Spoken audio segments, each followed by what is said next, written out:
Hello, this is Gallifreyan Jedi speaking, and I would like to welcome you to my YouTube channel. And I would like to start off by apologizing to everyone for the long hiatus I've taken over the past 8 months. I needed that break, I really did, and I hope that everyone can understand and appreciate that. But for now, I want to jump back into making new videos, and the topic for this month, the month of September, will be on Doctor Who Mythology number 4, Mondas, Telos, and the Cybermen. Before I went on hiatus, I did promise everyone that I would be making this video, so I wanted to fulfill my promise. But now, as I have said that, let's jump in to this topic and learn all about the two planets of Mondas and Telos, and the topic of the Cybermen and the Doctor Who universe. Just one word before I do jump in, that I've decided to focus any more of my Doctor Who video blogs. I've decided just to focus solely on the original series, because like I said, everybody knows, if they watch my comparison between the classic Doctor Who series and the new Doctor Who series, that the classic has always been my favorite. But the new one lately has gotten so esoteric and so way out there that I really can't relate to it as much anymore. So I do want to limit my topic for the Doctor Who video blogs down to the classic series, and I'm sure I will have a lot to talk about on that, because we've got over 28 years, 28 years so of that material to talk about. But anyway, I've said enough on that. Let's jump into this topic. Now. A good place to start would be a definition for the Cybermen. And the TARDIS Wiki, the TARDIS online encyclopedia, gave a really good definition. So, and I'll give you an idea of where I'm going with this material. So let's start by giving you the definition, the TARDIS Wiki's definition of Mondas and Telos and the Cybermen. The Cybermen of the Doctor's universe were a race of artificially modified humans who originated from the planet Mondas, Earth's twin planet. The reason behind their modifications was due to the increasingly cold atmosphere of their planet. And that's what we get from the TV story, the classic TV story, The 10th Planet, which was William Hartnell's, ironically that was William Hartnell's last story before he regenerated into Patrick Troughton's Doctor. Moving on, their original goal was simply to return Mondas to their solar system. They would destroy the Earth and have Mondas replace it. The Doctor's first and sixth incarnations prevented this, and their attempt to destroy Earth with a comet.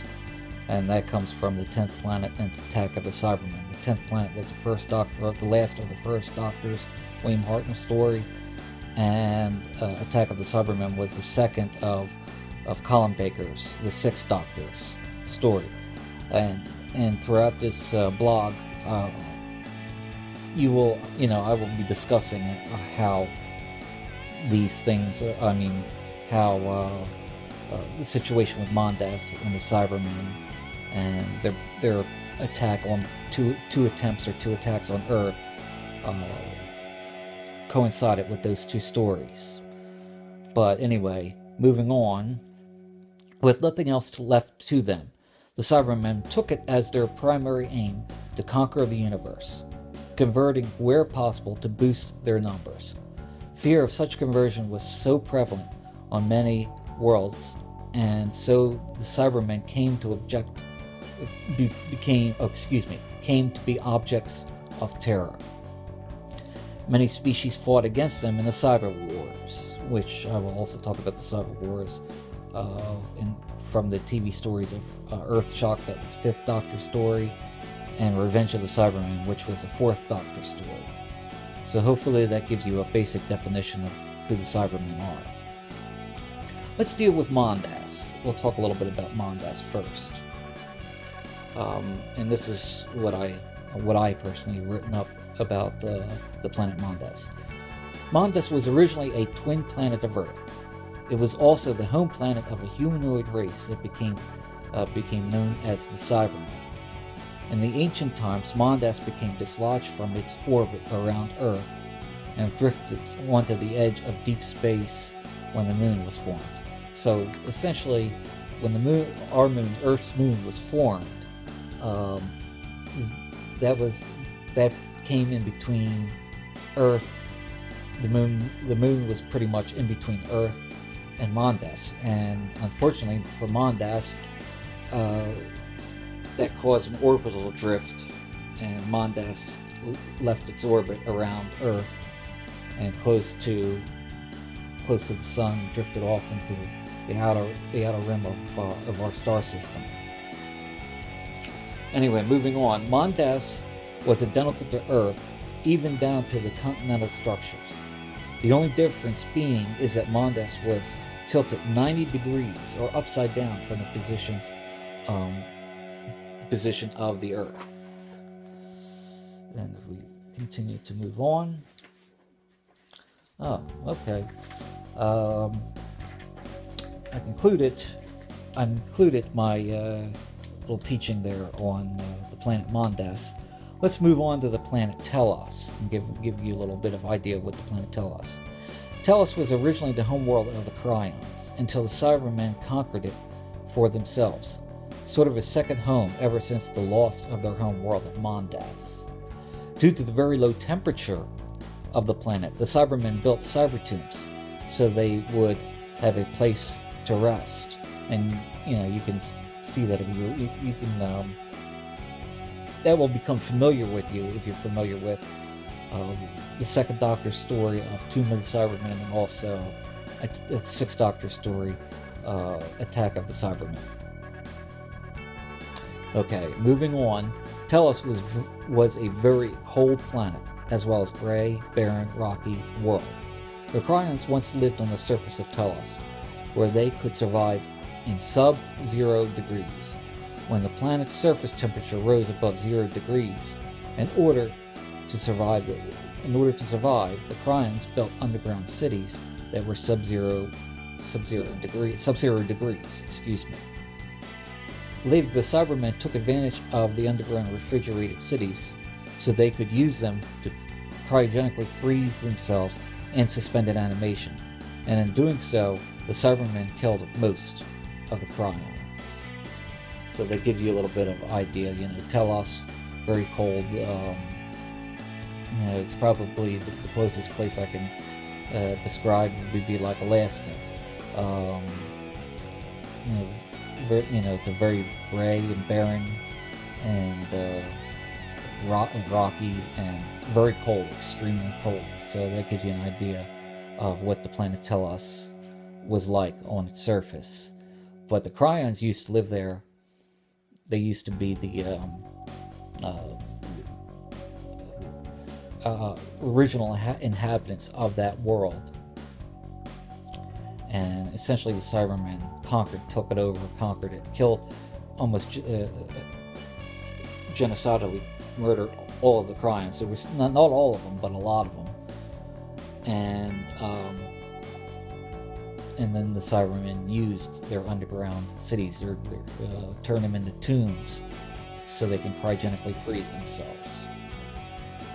But anyway, that's my definition of Mondas and Telos. Let's talk about the nature.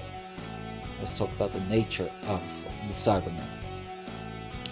After Mondas left its original orbit around Earth, the planet increasingly became colder and less inhabitable for the native Mondasian humans. So in order to survive, the Mondasian humans converted their bodies and minds into cybernetic beings. They became what is known as the Cybermen. As they needed to increase in numbers, that's pretty much concept. Needing to increase their numbers, so they converted all Mondasian humans into Cybermen, as well as attempt to convert humans on other planets to the increasing number of their ranks. So essentially, what happened with the Cybermen, humanoid. Humans, I mean, being that almost Mondas was once the twin planet of Earth, only upside down. Even their continents were the same as Earth. And humans, the humanoids look almost exactly like humans on Earth do. But as their planet became colder and colder and less inhabitable, they learned to survive by replacing body parts with cybernetics, machinery, until only their mind or their brain was the only thing that was left. And but in order to their society, they forced everyone, all the Mondasians, to convert to Cybermen. Full exchanges. They're cyborgs in the sense that they were once humanoid, or once humans, and they replaced all their body parts with cybernetics. So they're essentially cyborgs. But what they believed is that, number one, individuality, or more importantly, emotions, were a weakness. And so they developed technology so they can turn off their minds to their individuality and to their emotions. Interesting. If you a little trivia question I want to give: where else in other science fiction series have we seen this? If you were thinking the Borg, then you were right. That's exactly very similar to the Borg. And it's ironic because I do believe, I don't have any solid proof for it, but I do believe that those in Star Trek that were working on Star Trek Next Generation got their ideas, or did have the Cybermen in mind somewhat when they created the Borg, because Borg and the Cybermen are very similar. But anyway, let's move on. The Cybermen had a weakness to gold, for it choked their respiratory system. Gold also caused the Cybermats, which were cyborg rats that spread plague and consumed energy for the Cybermen, to malfunction. So, that basically the Cybermen could not take gold because it was it choked their respiratory system and in a sense suffocated them. Did not go well with their cybernetics. And also their Cybermats. The Cybermats, if anybody has seen Doctor Who stories with the Cybermats, they look like little rats. They're like rats, but only cybernetic rats that crawled around and spread plague or consumed energy for the Cybermen. But gold also made them malfunction as well. Moving on, in the Cybermen culture, they usually tended to scheme from behind through covert activities. They used human agents, Cybermats, and androids to plot on their behalf, only appearing when it was necessary to carry out their plans. So, unlike some of the other races like the Daleks, they usually plotted from behind, and they used like I was saying, they used sort of like covert, and their scheming was done through subterfuge, and they usually used human agents and or their Cybermats and androids, which depending on what it needed to do, so they can carry out their plots, their devious plots. Devious and tyrannical, shall I say, plots. But they did appear, but only appearing when it was necessary to carry out their plans. Okay, moving on. The Cybermen converted the entire human body into cybernetics, which I dealt with, which I originally was talking about. With only their brains or minds, the only thing left intact from their original human bodies. Even though their minds were intact, they lacked emotions and individuality. Cybermen viewed human emotions as a weakness of living sentient beings. Okay, and I've already explained that, so I don't need to go into more further explanation. Moving on, in their culture, their hierarchy included a cyber leader who commanded a group of Cybermen, and cyber controllers usually had the highest authority among the Cybermen. Okay, moving on. We're going to talk about the history of the Cybermen. The Mondasians, as now converted to Cybermen, developed a drive propulsion system, which was placed in the planet's core in order to be able to move the planet Mondas through space. As their numbers became depleted and the planet's energy was continually drained, the Cybermen decided to fly Mondas back to Earth and invade. In 1986, they tried to drain all of Earth's energy and convert all Earth humans into Cybermen. But the First Doctor defeated their plans, shall I say, when the Cybermen overloaded Mondas with too much energy, which destroyed the planet and the Cybermen, which needed that energy. But the fate of Mondas also became the fate of the Cybermen. So basically, that's where we get introduced. As the Cybermen, Mondas comes back into the orbit of Earth. The Cybermen come down to an Antarctic base that was doing scientific research, as most bases would in that area of the world.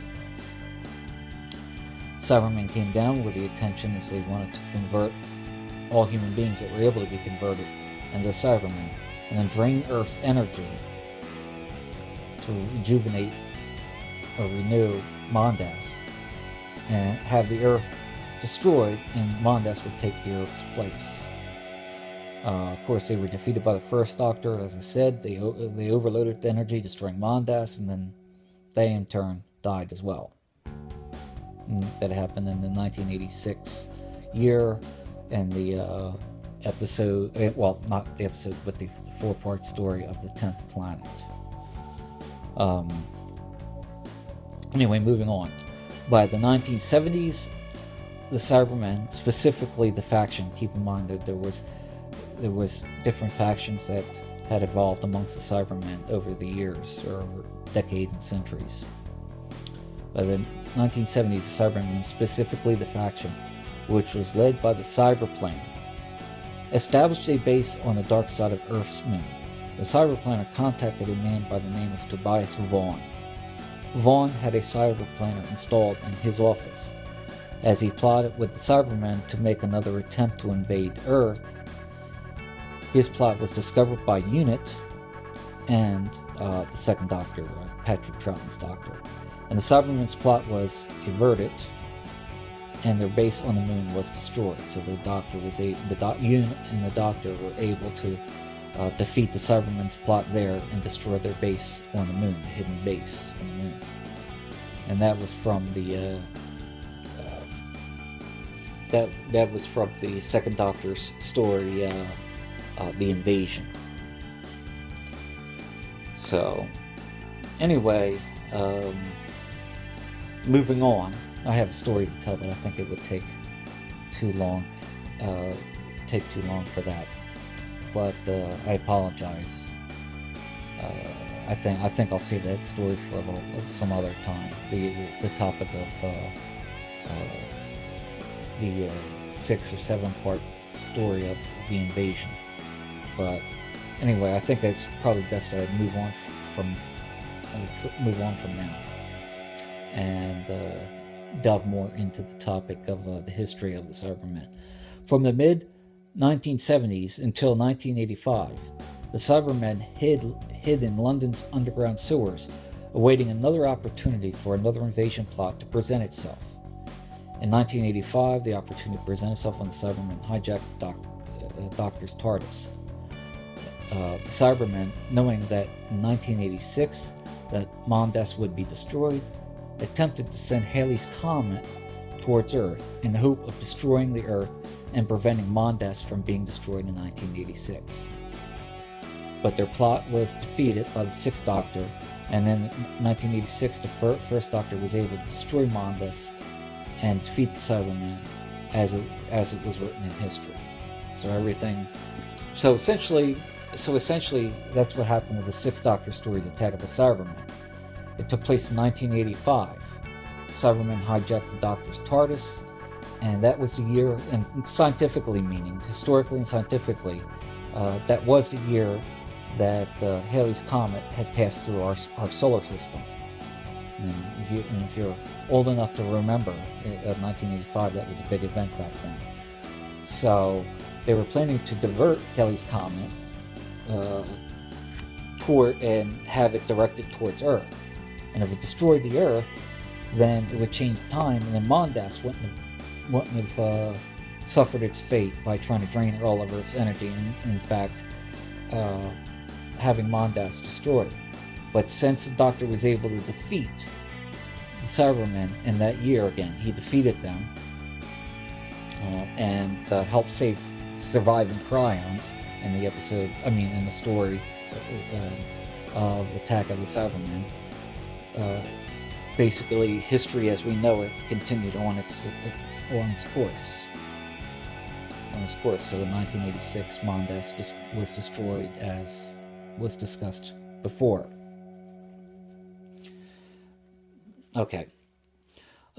Moving on. By the year 2070, the Cybermen were known and feared by sentient races all over the universe, but they were thought to be extinct. During this time, Earth's weather was controlled by a gravitron installation on the moon base. The Cybermen tried to exploit this gravitron to disrupt Earth's weather and destroy all life on the planet, but their plans were defeated again by the Second Doctor. That was the Second Doctor. The moon base was the Second Doctor story. Well, that's what happened. That there was another attempt by the Cybermen to destroy the Earth, and I guess this time it was out of revenge, rather than trying to save their original home planet of Mondas. But anyway, moving on.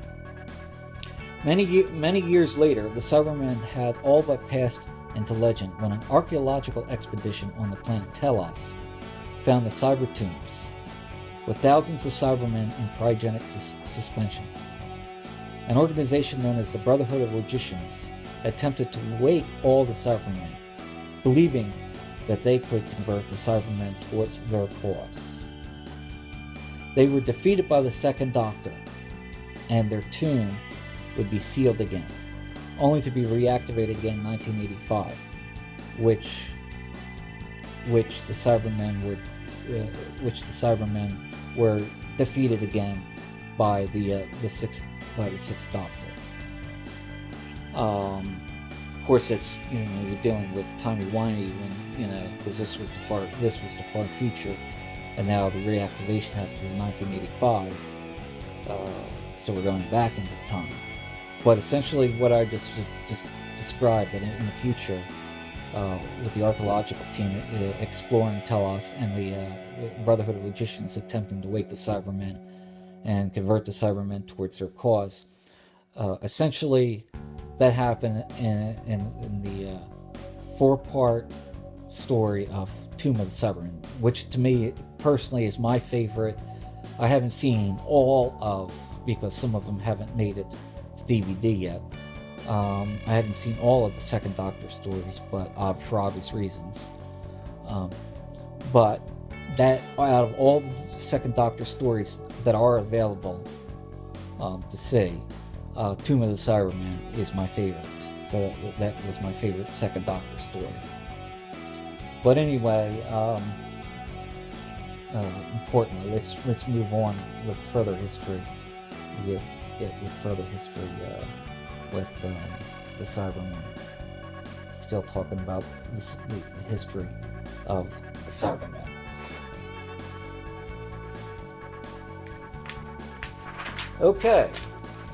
Okay, moving on.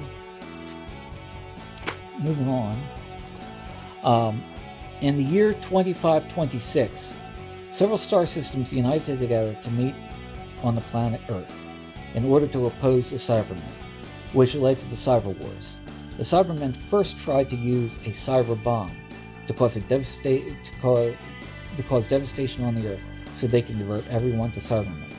But the Fifth Doctor defeated their plans by deactivating their cyber bomb. when the Cybermen put their second backup plan into action by causing a freighter to crash into the Earth, causing a global ecological disaster. But the Cybermen were defeated again when the freighter traveled to 65 million years in the past and became the meteor, quote-unquote, the meteor that caused the Cretaceous extinction, destroying all the dinosaurs. And that was interesting. That's one of those time stories where time has changed.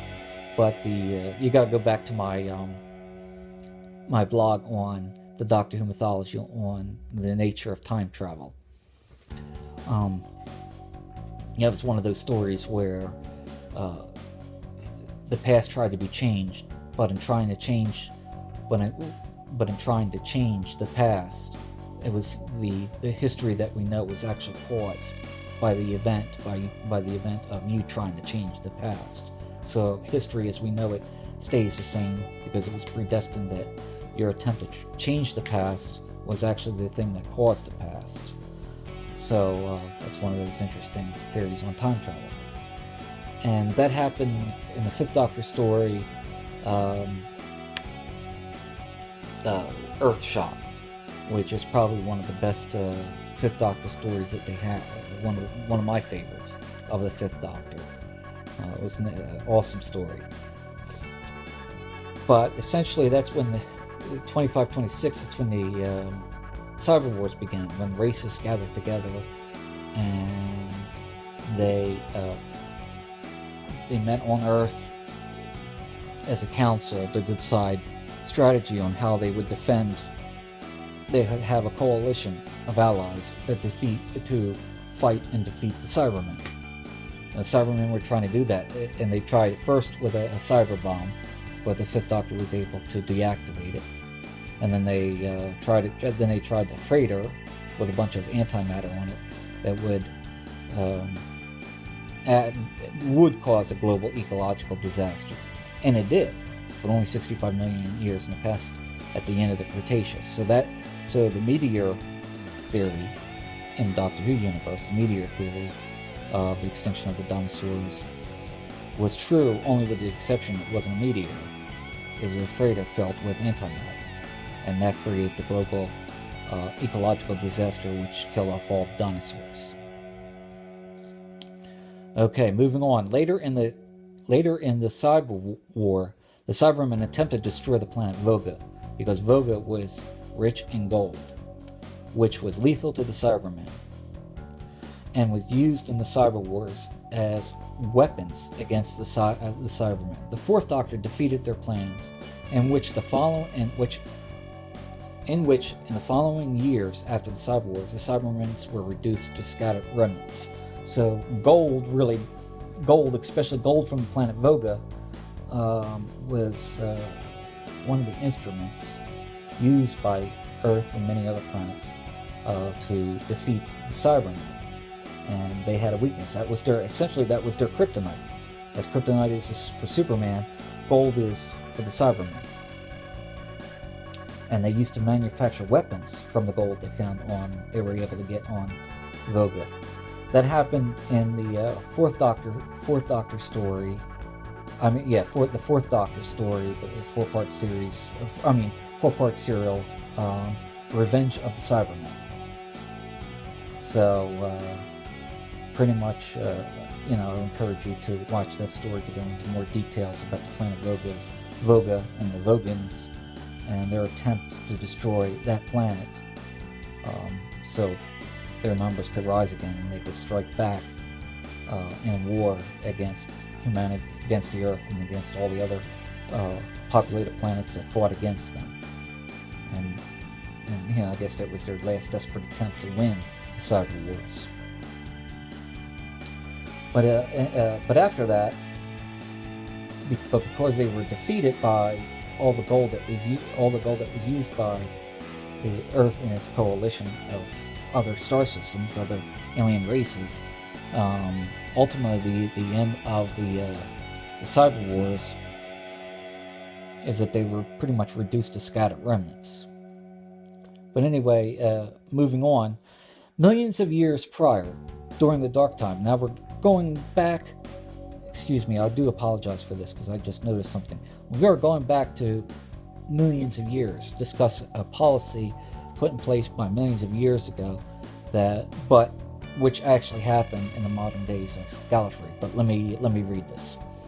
Millions of years prior, during the dark times on Gallifrey, Rassilon forbid the Cybermen from participating in the Death Zone because the Time Lords felt that the Cybermen played their game too well, and they would have an unfair advantage. But during the modern days on Gallifrey, President Barusa found the game of Rassilon and transported a squadron of Cybermen into the Death Zone, so they could be a bane to all 5 Doctors who were trapped inside the Death Zone at this time. Half of the Cybermen squadron were destroyed by the Raston Warrior robot, and that was a robot created. It was a robot. Well, let me get to the end of this and I'll describe. And the other half was portrayed by the Master as he led them towards their destruction. So we know for millions of years in the past, Rassilon and the Time Lords agreed that the Cybermen would never participate in the Death Zone games. But of course, still call it the dark times of Gallifrey because those Death Zone games were brutal, and for them to exploit any other race, which they did, this is just before their non-interference policy came into being. That it was brutal for them, and it was wrong for them to exploit other races in the Death Zone. But by the modern time of Gallifrey, President Barusa, and keep in mind, President Barusa was a personal instructor. He was one of the Doctor's instructors when he was at the Time Lord Academy. One of the most memorable, as the Doctor remembers, one of the most memorable and favorably remembered professors at the Time Lord Academy. Now, what happened is that the Doctor, if you remember if you saw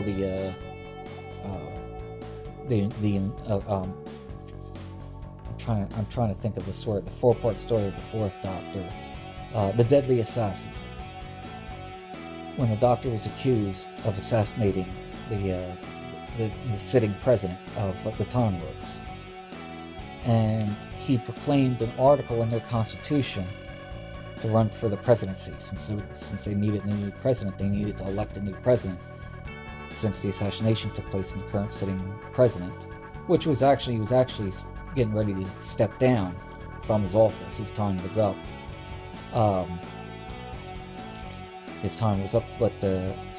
But since they needed to elect a new president, the Doctor stepped in to voice his candidacy. And the only reason why he did that, because he didn't want to be a politician. He's not a politician. He didn't want to be the president of Gallifrey, even his own planet. He only did that to give him time, because at that time his trial would be put on suspension. And I mean, what they wanted, really, the Time Lords wanted, was a quick, very quick and fast trial, so they can execute the Doctor, then elect a new president. But since the Doctor threw his name into the mix for candidates, they had to suspend he did that to buy time for himself, so he can prove to the Time Lords that he didn't, which it worked. It gave him the time that he needed to prove that which he discovered the Master was behind the assassination, and wasn't the Doctor. So the Doctor was able to prove his innocence. But because the Doctor threw his name in the list, he was headed towards becoming elected the presidency. Now, at that time, he ran off in his TARDIS and didn't take up the role of the presidency, but he came back, if you remember, in the 6-part story, The Invasion of Time, in order to prevent the Vardans and the Centaurans from taking over Gallifrey. He had to take up the role of presidency in order to defeat their plans. So now he's the president of Gallifrey. But he left. The Doctor left again because he didn't want to stay in one spot, even his own planet, to become a politician, let alone the president of the Time Lords. And so that role just automatically fell to Barusa, Barroso became the president, acting president of the Time Lords.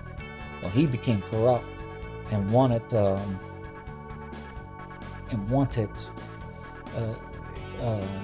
immortal, eternal life or immortality. And that's why when he discovered the game of Rassilon, the Death Zone, how to enter the Death Zone, he grabbed the doctors out of their time zones, all 5 doctors at the time, out of their time zones, and put them in the Death Zone, along with some of the Doctor's previous companions and also enemies like the Cybermen and the Daleks, because he was trying to play out this game in order so he could discover for himself how to obtain immortality. And I don't want to tell you what happens, because it's very detailed thing on how that story ended. It's how that story ended. But while they were in there, one of the things that the Rassilon created was the Rassilon warrior robot, and that was probably a robot that was, a droid, whatever you want to call it. It was far beyond its time. When it jumped like lightning. It jumped like the speed of light, and it can move like the speed of light. And so it's almost indestructible. And so when a clan of Cybermen tried to approach, the Rassilon warrior robot was the guard for one of the entrances to the tomb of Rassilon, and that was a guard over there, so no one could get into that entrance, to get into the tomb. And it wiped out a whole platoon, a whole group of Cybermen, the Rassilon warrior robot. And the other surviving, which weren't that many, the other half of the Cybermen, trying to use the Master because the Master being a Time Lord, and he was also trapped in the Death Zone, trying to get in to the tomb of Rassilon. The Cybermen forced the Master to get them into the tomb of Rassilon, so they could learn the secrets of the Time Lords. The Master betrayed them and was able to destroy them in his betrayal. So you'll have to watch. That happened in the story, the 5th Doctor story, the 5 Doctors, which was the 20th anniversary special of Doctor Who, of the classic Doctor Who series. But I think I covered everything I'm supposed to cover for the Cybermen. Hopefully I gave you a detailed and satisfying definition and explanation and history of the Cybermen. Hopefully that'll be satisfactory for everyone. And with that, I'd like to end this blog by thanking you and everyone else. I would like to end this blog by thanking everyone for watching my video. If you like my video, I ask you please subscribe to my channel to get all the latest updates. I thank all my subscribers. I cherish all my subscribers. For those of you who haven't subscribed yet, and asking you if you do like this video, please subscribe to my channel. And for my next video, this will be interesting for everyone, will be my review of Season 2 of Star Wars Rebels. I've promised that I would do that. So next month, hopefully in the month of October, I will get that done and post that on my channel. But anyway, let me bid everyone a farewell, a good day, and may the Force be with you.